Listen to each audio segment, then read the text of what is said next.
Tough night at Williams Stadium for the Liberty football team. Top 25 matchup. The Charleston Southern Buccaneers come to Lynchburg, and they knock off the Liberty Flames by the final score tonight of 48-26. Alongside Matt Camary, my name is Nick Pierce. As the Flames fall 2-3-1 now, or 4-1 rather, in Big South Conference play. Charleston Southern with a win is now 3-1 in the Big South, and the Buccaneers will play for the conference championship next week at Kennesaw State. Flames, Matt, they had an opportunity here tonight to go undefeated, win an outright championship in the Big South for the first time since 2008, but credit this Charleston Southern team. They come in here with a lot of firepower, and they look like they were really they channeled a lot of energy from that loss last week to Gardner-Webb. Absolutely, Nick. You're exactly right in that Charleston Southern came in after that tough loss against Gardner-Webb last week, and they came in and used everything to their advantage. They took advantage of every situation that Liberty gave them.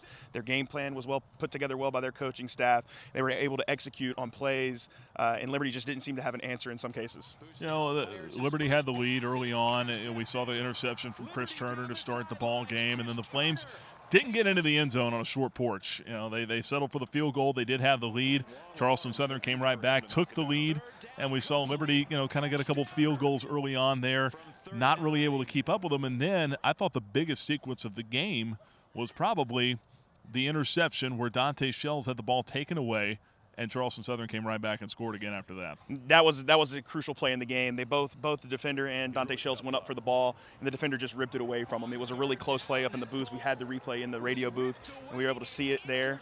It was just a good play by the defender. You have to give props for just staying with the ball, absolutely. And it was just heartbreaking because I think the next play was a huge pass to Cameron Brown for Charleston Southern in the end zone, where he just made an incredible play on the ball over Chris Turner. And you give Charleston Southern a lot of credit tonight, over 500 yards of offense. Shane Busnell, 10 of 16, passing for 170 yards and 3 touchdowns. Flames just did not have an answer for them tonight, and afterwards we caught up with head coach Turner Gill and some of the Flames here after the disappointing loss. Oh, I just told them that, we just got to stay together as a team, and unfortunately we didn't perform up to our capabilities. We give them credit. They came out and played better than we did, and they obviously earned to win the football game. So, again, we just got to bounce back. We got a short turnaround here, so we got to get back to work here. As I told them, come back here tomorrow. We're going to have a practice and get ready for Coastal. Well, obviously good that we get a turnover early as far as our defense did a good job there. They got, I think, 3 turnovers, in the game, and so they had some opportunities and they made some things that happened, and we just were not able to get anything going offensively. So that was a little bit more the disappointment part of it all there, that we were just struggling to get something established, and since we got in the long yardage, was not able to overcome it. Yeah, we still have another game to play. You know, it's sad, but go back on the field to practice tomorrow. So, we got a game in 5 days, so we got to just move on and hopefully have a chance to continue moving on in the playoffs, and we just got to win next week. We got to just have our heads high and just execute next week. We came out with a good mindset. It's just we just couldn't get it going. There we made some mistakes. Everybody played their hearts out, but we just made some critical errors that we just couldn't bounce back from. I'm glad that we at least secured a share of the title, and that gives us confidence going into next week. That if we just win this game and let everything else take care of itself, one, we're Big South champions, and 2, we got a shot in the playoffs. Matt, the Flames offense was never really able to get into a rhythm early on here tonight. Buckshot Calvert had a lot of heat in his face, a lot of pressure throughout the night. And we knew that Charleston Southern had a couple of playmakers on the defensive side, but Anthony Ellis and some of these other guys, that defensive front is stout for CSU. Absolutely. Anthony Ellis, in my opinion, is one of the best defensive linemen other than Jerron Wells. He's would be my second favorite defensive lineman in the league. He's just an absolute animal up front. We saw him get a lot of pressure on Buckshot Calvert tonight. I think he was at one point 4 sacks and 4 quarterback hurries tonight for the Charleston Southern defensive front. They were putting pressure on him all night.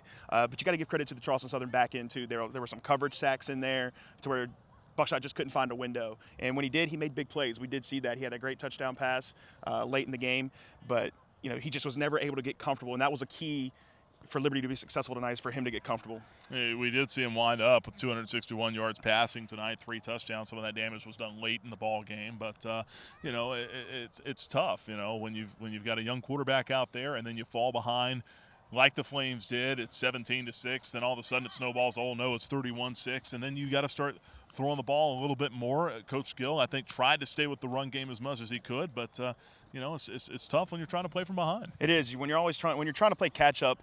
From early in the game, that second quarter, Charleston Southern scored 24 unanswered points in that second quarter. When you're coming back after halftime like that, trying to eat into that insurmountable lead almost. It's really tough, especially on a young team.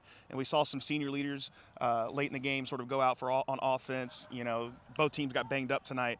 But you just wonder what is going through Buckshot's head as a true freshman quarterback trying to lead that team. And the one thing I love watching Buckshot Calvert play is that he never stops. He always is looking for a way to throw the ball and a way to make a play. And we saw that with his feet a little bit tonight, scrambling for some yardage. Right. And like I said, he made some big plays late in the game with his arm. Well, I think we're going to see really the mental toughness of Buckshot and a lot of these other players here as well next week, because you got a short week. Very short week. You've got Coastal Carolina, top 25 team on the road, travel day on Wednesday. You're going to see the mental toughness and the makeup of this team coming up next Thursday in Conway, South Carolina. And it's not like you don't have anything to play for here, because next week, Kennesaw State, Charleston Southern. Charleston Southern had a lot of injuries tonight. Absolutely. And they've got to play a championship game with Kennesaw State next week. Now, if the Buccaneers, as we point out to our fans, if the Buccaneers lose that game, Liberty still gets into the FCS playoffs with a share of the Big South title. They do. There's everything to play for still. There's no sense in, just giving up on your season now. What you want to do is flush this game first thing tomorrow morning, flush it now after you get out of the FOC, come back tomorrow with renewed energy, and get ready to game plan for a Coastal Carolina team that, you beat down there 2 years ago, and they're beatable. So you just want to go down there and play with everything you have. So that's coming up on Thursday night, 7 o'clock kickoff in Conway, South Carolina. Until then, for Matt Camary, my name is Nick Pierce for the Liberty Flames Sports Network.